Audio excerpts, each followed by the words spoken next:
warahmatullahi wabarakatuh. Selamat pagi. Halo, bertemu lagi dengan saya, Ibu Eka Maya Puspitasari, Bimbingan dan Konseling SMA Negeri 1 Cilengsi.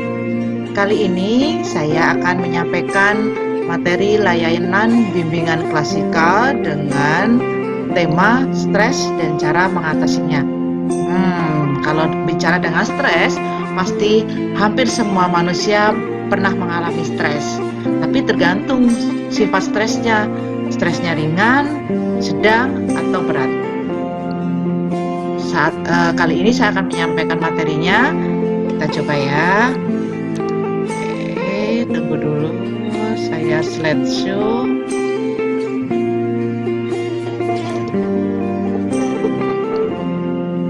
Oke. Seperti tadi yang saya sampaikan, tema kita kali ini tentang stres dan cara mengatasinya. Apa sih pengertian dari stres? Seperti yang kita lihat di slide yang ada di tampilan, stres adalah merupakan suatu respon fisiologik ataupun perilaku terhadap stresor, hal yang dipandang sebagai menyebabkan cekaman, gangguan keseimbangan, baik internal maupun eksternal. Faktor-faktor penyebab dan dampak stres apa saja? Yang pertama adalah lingkungan. Lingkungan kehidupan memberi berbagai tuntutan penyesuaian diri seperti antara lain cuaca, kebisingan, kepadatan, tekanan waktu, standar prestasi, berbagai ancaman terhadap rasa aman dan harga diri. Yang kedua adalah fisiologis. Fisiologis, perubahan kondisi tubuh, masa remaja, haid, hamil, proses menua, kecelakaan, kurang gizi, kurang tidur, tekanan terhadap tubuh. Reaksi tubuhnya biasanya reaksi terhadap ancaman dan perubahan lingkungan mengakibatkan perubahan pada tubuh kita yang menimbulkan stres. Yang ketiga, pikiran kita. Pikiran menginterpretasi dan menerjemahkan pengalaman perubahan dan menentukan kapan menekan tombol panik. Bagaimana kita memberi makna atau label pada pengalaman dan antisipasi ke depan bisa membuat kita rileks atau stres. Kita lihat adalah di sini gejala-gejala stres. Yang pertama adalah gejala fisiologis, seperti denyut jantung bertambah cepat, banyak berkeringat, pernafasan terganggu atau terasa tegang, sering ingin buang air kecil, sulit tidur, dan gangguan lambung. Yang kedua, gejala psikologis, seperti resah, sering merasa bingung, sulit berkonsentrasi, sulit mengambil keputusan, tidak enak perasaan atau perasaan kewalahan. Yang ketiga adalah tingkah laku, seperti berbicara cepat sekali, menggigit kuku, menggoyang-goyangkan kaki, tics, gemetaran, berubah nafsu makan.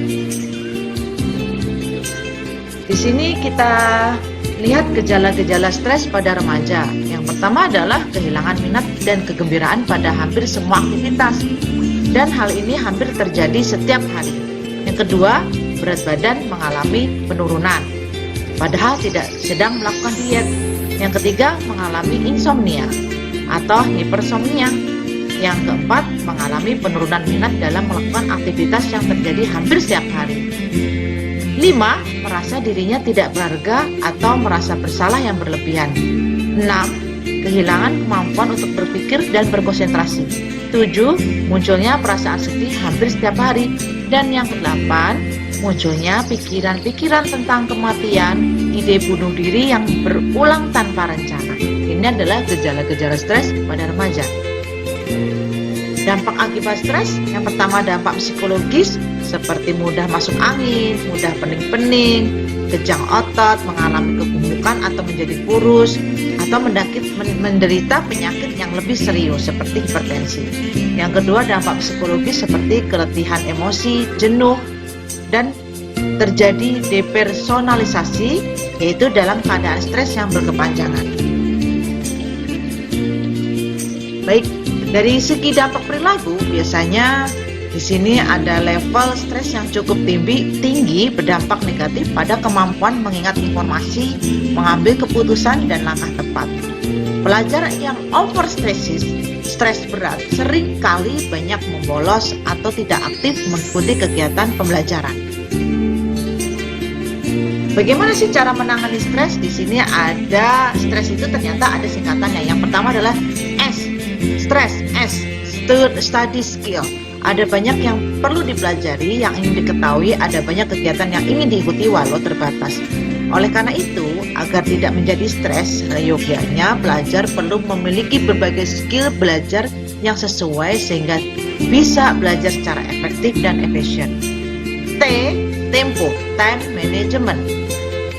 Selain skill belajar, skill penting yang perlu dikuasai juga adalah manajemen waktu, yaitu bagaimana siswa itu bisa memanajemen waktunya disesuaikan dengan kegiatannya sehari-hari. R. Rehat, rest.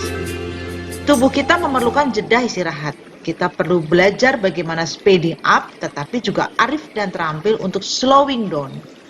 Bila kita tidak memiliki keterampilan istirahat, leisure, santai, atau leha-leha, maka besar kemungkinan kita mengalami stres.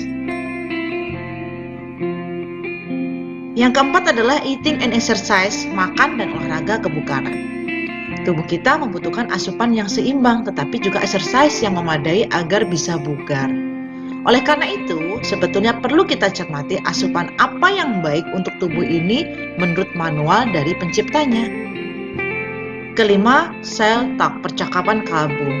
Di sini maksudnya adalah kita sejak kecil punya perlengkapan berpikir, yaitu percakapan kalbu, di mana kita biasa mendengar apa yang kaya hati atau hati nurani katakan kepada kita.